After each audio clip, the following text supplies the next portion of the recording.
All right, today we are diving into one of the most epic, most famous stories ever told. We're headed to fair Verona.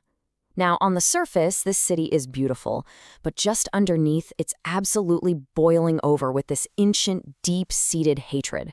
And right in the middle of all that brutality, a legendary story of love is about to catch fire. So get this. Right from the opening lines, Shakespeare basically spoils his own play. He tells us exactly how this is going to end. This line tells us that two kids from these enemy families, these star-crossed lovers, are doomed from the start.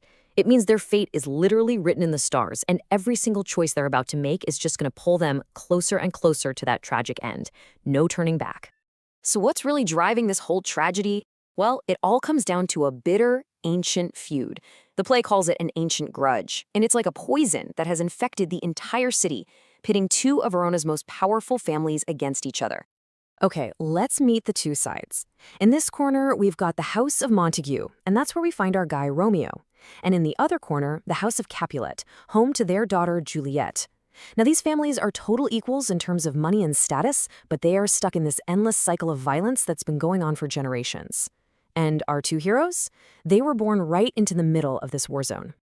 And you know, it's kind of crazy how little it takes to make this whole city explode. The play kicks off with some servants from both families just trash-talking each other. Then, one of them bites his thumb at a Montague, which is basically the medieval version of flipping someone off. And that's it. That's the spark. Swords are out, the super hot-headed Tybalt Capulet jumps in, and boom, a full-on riot breaks out in the streets. It gets so crazy that even the old dads, Lord Montague and Lord Capulet, try to get in on the action. So the ruler of the city, Prince Aeschylus, he is fed up. He is absolutely done. This is the third time these families have caused a massive public brawl, so he lays down the law. He says loud and clear, "If you ever disrupt my streets again, the penalty is death." The stakes just got raised big time. This isn't just a family squabble anymore. It's officially a matter of life and death. So you'd think with a death sentence hanging over everyone's heads, people might cool it with the feud for a minute. But nope, this is where fate decides to step in and completely change the game, shifting our story from all this hate to unexpected love. Now, when we first meet Romeo, he is not the action hero you might be picturing. He's not out there fighting. No, he's moping around, writing bad poetry, and feeling sorry for himself because he's totally obsessed with a woman named Rosalind. The problem? She's sworn to be chaste and wants nothing to do with him. He's basically the poster child for a dramatic, heartbroken teenager, and he has no idea his life is about to get flipped upside down. And this next part is where fate really starts to play its hand. It's this perfect, crazy chain of events.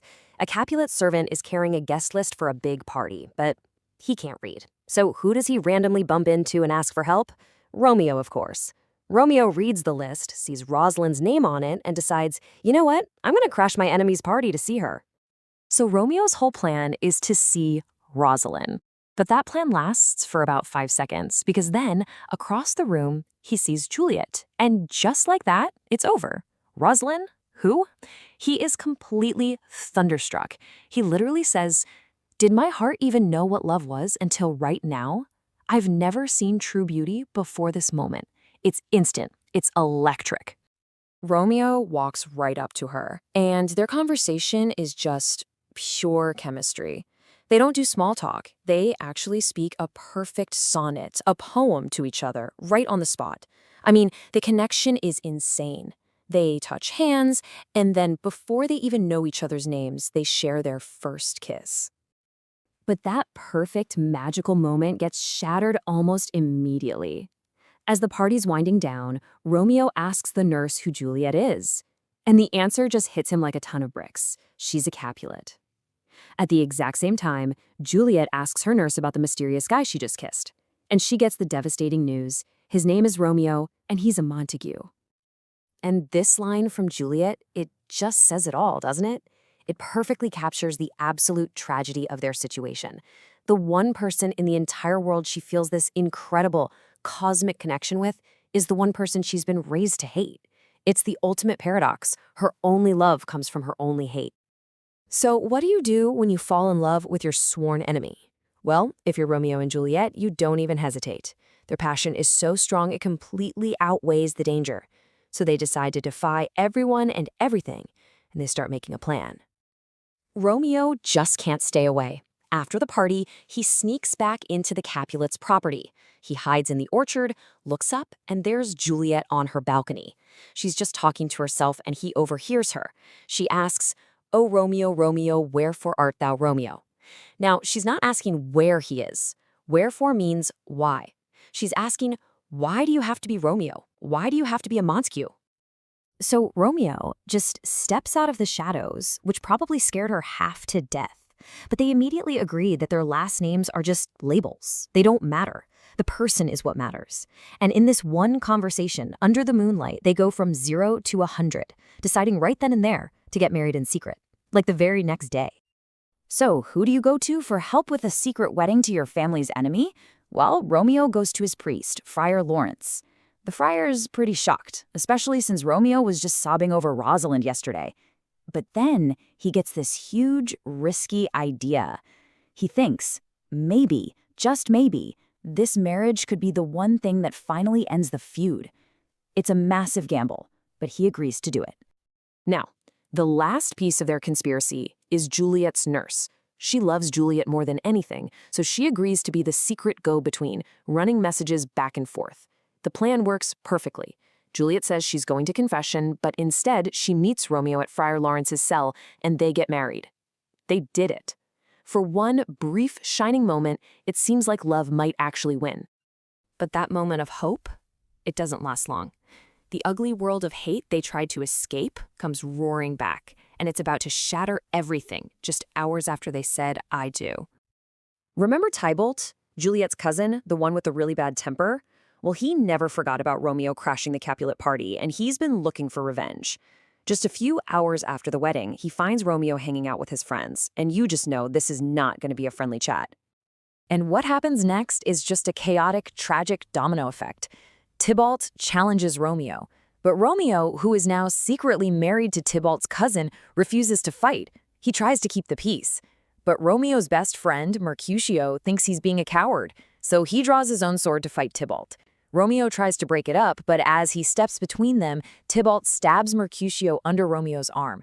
And watching his best friend die, Romeo just snaps.